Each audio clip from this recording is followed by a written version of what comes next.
the Olympus AF-1 Twin, my old point and shoot camera. It's a beautiful little thing, but unfortunately the other month it stopped working. So I think it's about time I upgraded.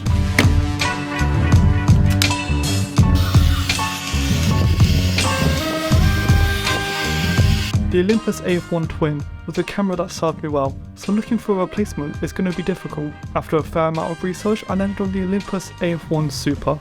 This little machine is a beast with a 35mm f2.8 lens, built-in flash and an autofocus with a smooth boxy body. I love a good point and shoot camera, something that takes away the hard work of taking images on film but still produces a high quality image. And sure enough, the AF-1 Super does not disappoint. So I loaded a roll of 10mm100 into the camera and I took my first frame.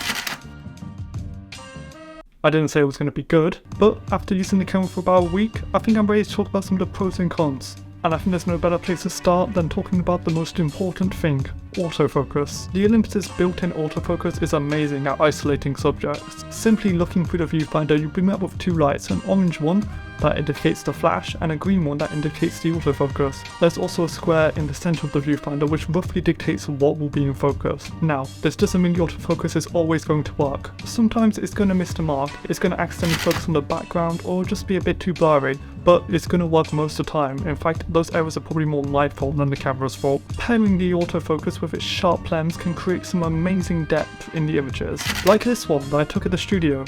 The way the camera is framed as the image really punctuates this image. And while we're talking about the lens, it being an f.28 lens is amazing. You can get a really good sense of depth of field while also having sharp images wide open. And it still looks amazing at high apertures too. Another obvious pro about the cameras is its weight and size. Carrying this around is easy, it's slim and it's compact. You can definitely get smaller point and shoots, but I think the ergonomics for this one is perfect. Now for me this is more of a personal con, but it's definitely the focal length of the lens. 35mm is just a bit too wide for me. I prefer a more 50mm to 70mm depth. However, I'm hoping this camera will make me fall in love with the 35mm focal length. Another con is definitely the rising price of the camera. Olympus point and shoots can be pricey. Just take one look at the Olympus MJU, going for anywhere between £180 to £250, and the MJU being a similar 2.8 aperture lens.